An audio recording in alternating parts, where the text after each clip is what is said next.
Bonsoir Eric. Bonsoir Isa. Nous sommes là, donc Télé Cévennes Sud est là pour le festival La Musique le Plein les Yeux, qui est organisé par la mairie du Vigan, en partenariat avec l'Orchestre de Chambre des Cévennes et les Amis du Musée Cévenol. Et vous, Eric Poujade, vous êtes conseiller municipal à la mairie du Vigan.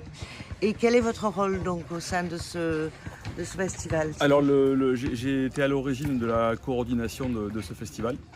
En fait, le festival est né il y a maintenant 3 ans, en 2020, au sortir du Covid. La mairie du Vigan voulait ne pas laisser les Viganais sans musique et sans festival alors qu'on sortait et on était entre plusieurs confinements. Donc nous avons décidé d'organiser une activité, au départ 4 concerts, pour mettre en valeur des lieux méconnus du Vigan et les mettre en musique, d'où le titre de La Musique Plein les Yeux. Alors on a pu trouver des musiciens de grande qualité dans le village voisin de Mandagou, c'est-à-dire l'Orchestre de Chambre des Cévennes, avec lesquels nous avons l'habitude de travailler. François Gilles a répondu oui.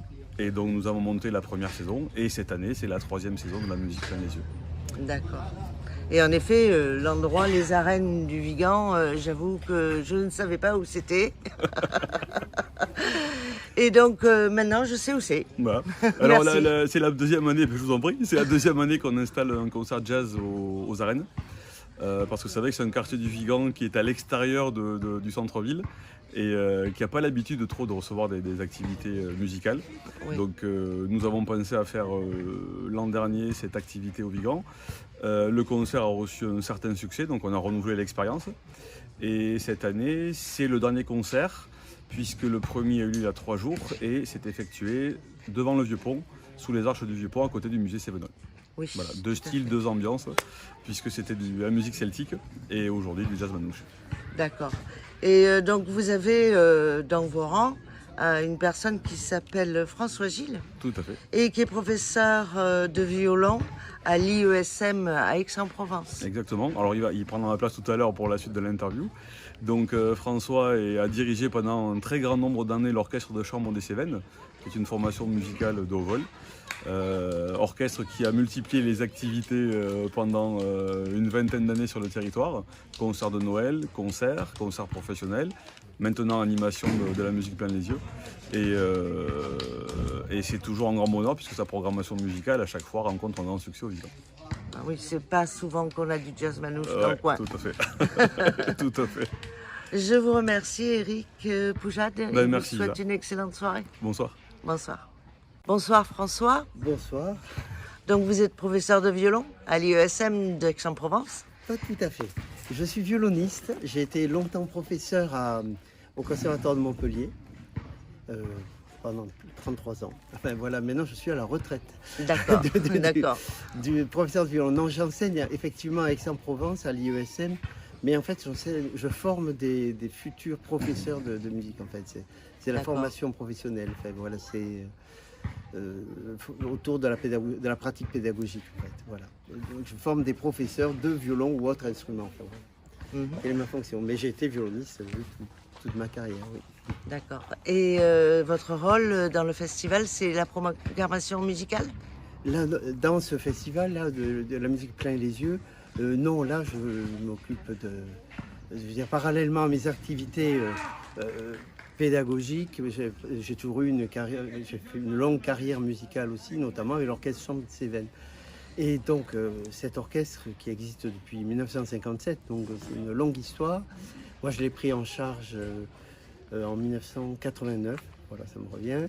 Et nous sommes venus nous installer ici au Vigan en 2000. En l'an 2000, donc ça fait 22 ans maintenant que nous sommes au Vigan. Et l'histoire va s'arrêter parce que l'orchestre arrête ses activités là maintenant. Ce sont les dernières activités que nous avons à travers l'Orchestre Chambre des Cévennes, qui était une formation d'une quinzaine de musiciens environ. Et donc là, pour ce festival, là, non, je ne me charge personnellement que de la production. Voilà, parce que comme je disais, c'est un festival qui est organisé par la mairie de Vigan, enfin, qui est financé, donc c'est gratuit pour toute la population. L'entrée est libre, ce qui est formidable, hein, c'est vraiment ouvert à tous. Et Voilà, et en partenariat avec les amis du musée Sévenol, voilà, on essaye de maintenir des activités culturelles un peu tout au long de l'année, et notamment en ce début d'été avec ce festival de la musique plein les yeux, qui a été initié au départ par Éric Poujade, hein, précisément, c'est lui qui avait eu l'idée du titre, et puis de faire valoir les différents lieux un peu historiques, ou enfin, en tout cas les différents lieux de la ville du Vigan. Donc mettre en valeur et donc voilà, on va en différents lieux. Le mardi, c'est-à-dire il y a 2 jours, nous avons été près du musée Sévenol où on a présenté voilà, le vieux pont, la vieille. On était sous l'arche du pont pour un duo. Et là ce soir on est dans un quartier Beaucoup plus un peu moderne. extérieur à la ville, qui est plus moderne, mais qui a quand même son histoire parce qu'il y a un passé industriel important au Vigan, et c'est un quartier donc qui est né, je pense, autour de cette histoire industrielle de la ville. D'accord. Voilà. Est-ce que vous me parlez de l'orchestre de chambre des Cévennes qui va s'arrêter? Oui. Il y aura quelque chose pour le remplacer? Il y a une raison Non, il n'y aura particulière? pas, et non, on n'a pas trouvé de relève. C'était très difficile. Les musiciens qui venaient de loin, et ils venaient de Montpellier, de Nîmes, d'Avignon. Quelques-uns, nous sommes quelques-uns à habiter moi personnellement j'habite à Mandagou, on avait un autre musicien aussi à Mandagou. Parfois oui, on avait un pianiste qui vient, qui travaille, qui était professeur aussi à l'école de musique du Vigan. Enfin voilà, on a quelques musiciens, mais c'est un très petit noyau en fait. Et les musiciens venaient un petit peu de toute la région, souvent étaient enseignants dans les conservatoires de la région, ou à Nîmes, ou à Montpellier, ou à Avignon, enfin voilà. D'accord. Et donc oui, effectivement, il n'y a pas de relève. Je dois m'arrêter parce que ça commence à être très lourd, disons, d'un point de vue de l'organisation matérielle, enfin, de tout ce qui est administratif, qui est très très très lourd, et on n'a pas assez de personnes pour s'occuper de ça. Puis, ou alors financièrement, ce serait tellement lourd que c'est pas viable, quoi. Donc on l'a fait pendant très longtemps avec beaucoup de bénévolat, hein, mais bon, voilà, après, j'ai envie de dire place aux jeunes, c'est simplement. S'il y a des jeunes dans la région qui veulent prendre la relève, ça serait formidable. Mais bon, on a un petit peu cherché, mais c'est pas facile. Donc vous avez un message pour Télé Cévennes Sud. Oui. Mettez-vous-y les jeunes. Place aux jeunes, tout à fait. Ben oui, après c'est un très gros investissement en temps et en énergie. Et voilà, après il faut quelqu'un qui ait un charisme artistique d'une part, et une grosse expérience musicale pour pouvoir diriger un ensemble comme ça, quoi. C'est quand même un gros investissement.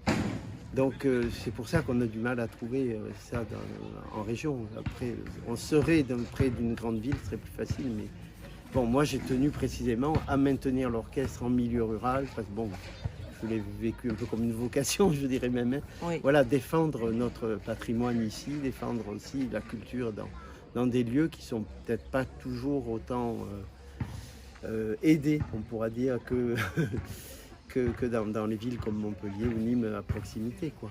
D'accord.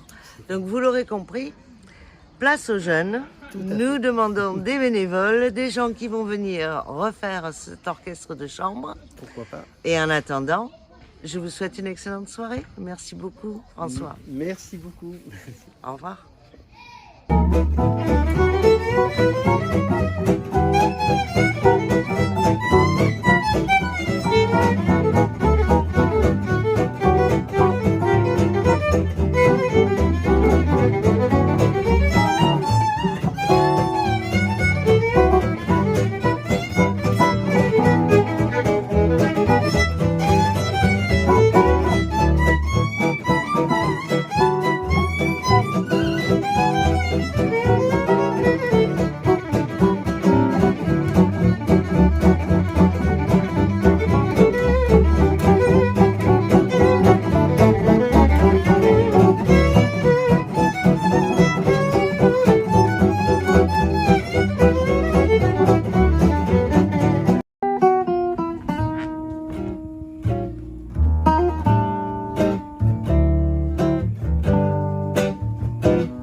I'm confessing that I love you. Tell me, do you love me too? I'm confessing that I need you. Honest, I do.